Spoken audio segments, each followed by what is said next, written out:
Hi friends, 4 വെണ്ടയ്ക്കയും 4 പച്ചമുളകും ഉണ്ടോ? 4 അല്ലെങ്കിൽ 5 പച്ചമുളക്. നമ്മുടെ കറി റെഡി. അതിന് വേണ്ടിയിട്ട് വെളിച്ചെണ്ണ ഒഴിച്ച് ഈ വെണ്ടയ്ക്ക കട്ട് ചെയ്ത് ഇതേ വലിപ്പത്തിൽ കട്ട് ചെയ്തിട്ട് ഇടുക. അതിനകത്ത് ഈ മുളക് ഒന്ന് വട്ടം മുറിച്ച് ഇടുക. നീളത്തിലുള്ള മുളകാട്ടം അത് വട്ടം മുറിക്കുക. അതൊന്ന് വഴറ്റിയെടുക്കുക.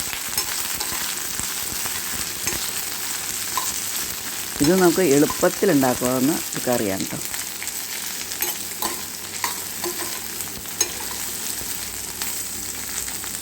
വഴറ്റി അത് കോരി മാറ്റി വയ്ക്കുക.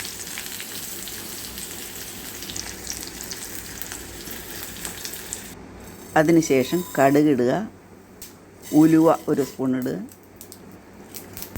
മൂത്ത് കഴിയുമ്പോൾ ചുവന്ന മുളക്, കറിവേപ്പില, 2 ചെറിയ വെളുത്തുള്ളി,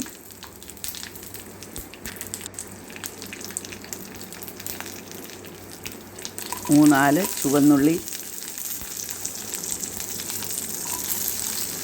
ഇതിട്ടൊന്ന് ഇളക്കി മൂക്കട്ടെ കേട്ടോ. ആ പാത്രത്തിൽ വെളിച്ചെണ്ണ കുറവാണെങ്കിൽ കുറച്ചും കൂടെ ചേർത്തോട്ടെ. എൻ്റെ കയ്യിൽ ഉണ്ടായിരുന്നത്. എന്നിട്ട് അല്പം മഞ്ഞൾപ്പൊടി, മുളക് പൊടി 1 സ്പൂൺ, മല്ലിപ്പൊടി 1 സ്പൂൺ ഇത് ചേർത്ത് നന്നായി വഴറ്റുക.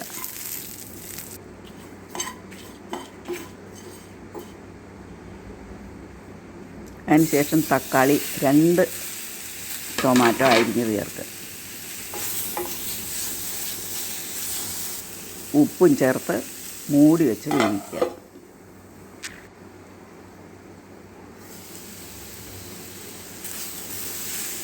ഇളക്കിയിടുക കേട്ടോ. ഇത് ടൊമാറ്റോ ഒന്ന് വേവണമല്ലോ, അതിനകത്ത് കുറച്ച് വെള്ളം ചേർത്ത് മൂടി വെച്ച് വേവിക്കുക. നന്നായിട്ട് വെന്തുടയണം കേട്ടോ.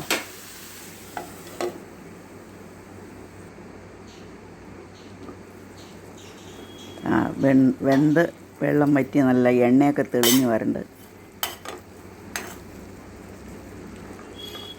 ഒന്ന് ഉടച്ചു കൊടുക്കുക, അപ്പം ശരിക്കും ആയിക്കോളും.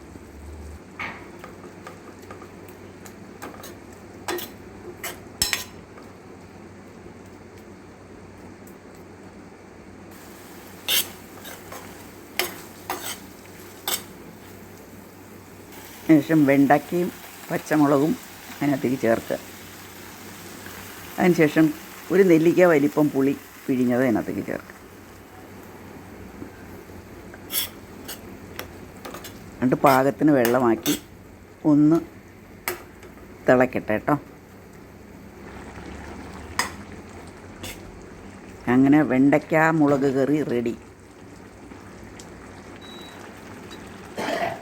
നല്ല ടേസ്റ്റാണ്. ഇത് നമുക്ക് ചോറിനും ചപ്പാത്തിക്കോ എന്തിനും കഴിക്കാം.